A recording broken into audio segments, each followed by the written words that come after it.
Welcome to the HR Happy Hour Friday work break. Trish McFarlane, how are you today?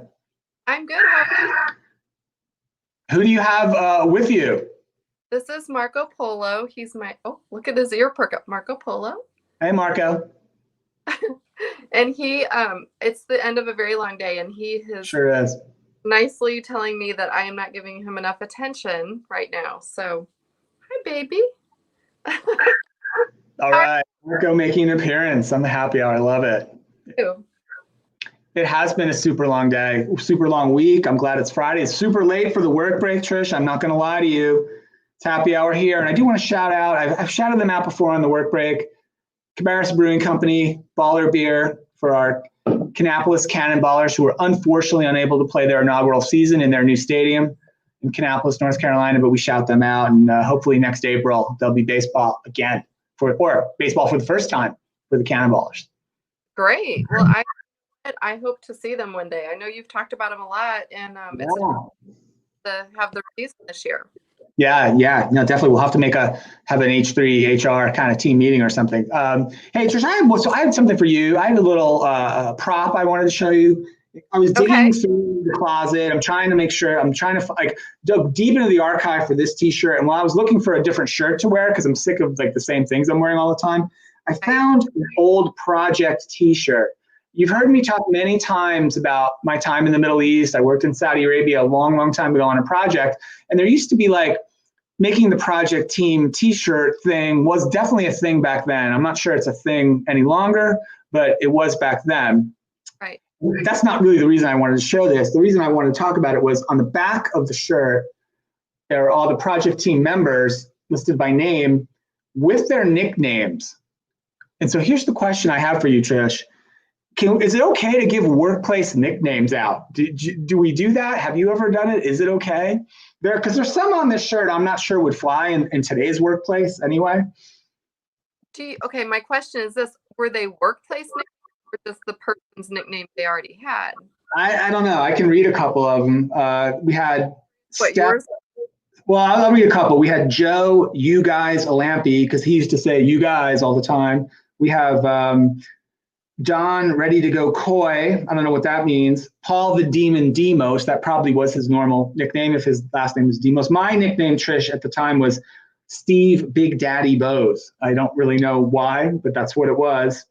There's a couple of other interesting ones. So, isn't it awful? Nicknames are of that. Yeah. Good. I mean, it could just lead you in. But I hate it to be that way. But if the guy's name is John Smith and he goes by Smitty to everyone because that's his softball team nickname, right? Okay, then it's like me. My name is Patricia. My nickname is Trish. Everyone calls me Trish, right? Your nickname. Yeah. I guess the shortened name or the kind of the play on the name is not really a nickname anyway. It's just kind of what you go by, right? Yeah. No one's calling you Big Daddy, I don't think, at work now. We don't. Well, I forgot about it. I forgot about it until I found this shirt. I remembered the shirt. I don't really remember the nickname or the origin thereof, and perhaps that's a good thing. Might be a good thing. Yeah. Hey, I had one other piece of news, and then we probably can think about it's Friday and we're all tired. Right. I know you were busy today. You recorded an epic HR Happy Hour show, which I want you to talk about in a second. But the school college scandal, bribe your way to get your kids into college thing, I think has finally hit a resolution today with the most famous folks charged in the case, Lori Loughlin and her husband, whose name I don't remember, each getting sentenced today. Aunt Jenny or Aunt Maggie, whatever her name was, got 2 months. And the husband got 5 months. I didn't follow the case that closely to know why he got 5 and she only got 2, but awful. But I'm glad that's finally over. But don't you feel like we spent as a society way too much cycles in our lives thinking, talking, writing, and reading about this for Aunt Jenny or Becky to get 2 months only? Yeah, I think she should have at least got because we've had to put up with the story about it. Or his daughters got to attend, yeah, if they were in school 18 months, they should get 18 months. Yeah, it's ridiculous. That just shows, though, what having money can do for you. Yeah, definitely. That's a problem. the fact that you do something that has basically changed the way colleges work in terms of the recruitment, the athletes, guys, this is going to go on for years. Yeah. Trish, I'm sad to say your audio's breaking up a little bit. We'll try to hang for one more second, but we may have to bail a little early on a Friday. I know we've had some internet problems today. I do. Yeah. You know what else happened? Well, can I share one good thing that happened today to me? Today, an email found me well, and I got really excited. How did it find you? Well, you know how people write emails, like those pitch emails or emails from people you don't know, and they start with, I hope this email finds you well. And you were? I got one of those today, and I thought about it, and I said, yes, this email is finding me well. That's really great.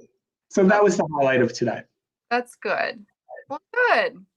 Sounds like a good way to end your week. I will, you mentioned HR Happy.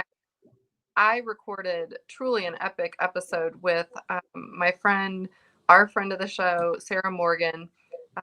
Anybody who knows her, she's Buzz on HR. She's the founder of Buzz A. Rooney LLC, and she does so much work, professionally around just human resources. Her so great. Started out as a recruiter like I did when I was a generalist, and worked her way up the line, and got involved in social media. I hope people check that out. And we talked a lot about her new summit coming up this fall in October, the HROI Summit. Okay. So even precursor to listening to the audio portion, please look that up if you are listening on Twitter. It's going to be all about how to become better at monetary pay equity in your organization with very specific deliverables. So a lot of conferences, a lot of things are free. This one, there is a small cost, but it's well worth it because you're going to actually have something actionable to do afterward. Also, a full becoming anti-racist, which again is a very actionable, forward-thinking thing to do. And lastly, she has a coaching cohort where you're in a small group with some individuals and some experienced D&I organization. So anyway, awesome. About more than just that, but really valuable, and for people to check that out. The HROI Summit. All right, well, cool. Trish, awesome. Thank you for that. And I think, with a little, sorry about the choppy audio, folks. I think we'll probably bail here. It's Friday. It's probably the gods telling us it's time to wrap up the work week and the work break for a week. Thank you, everybody, for checking in with us. We will see you right back here next week. Trish, have a great Friday. You too. Have a good weekend, everybody.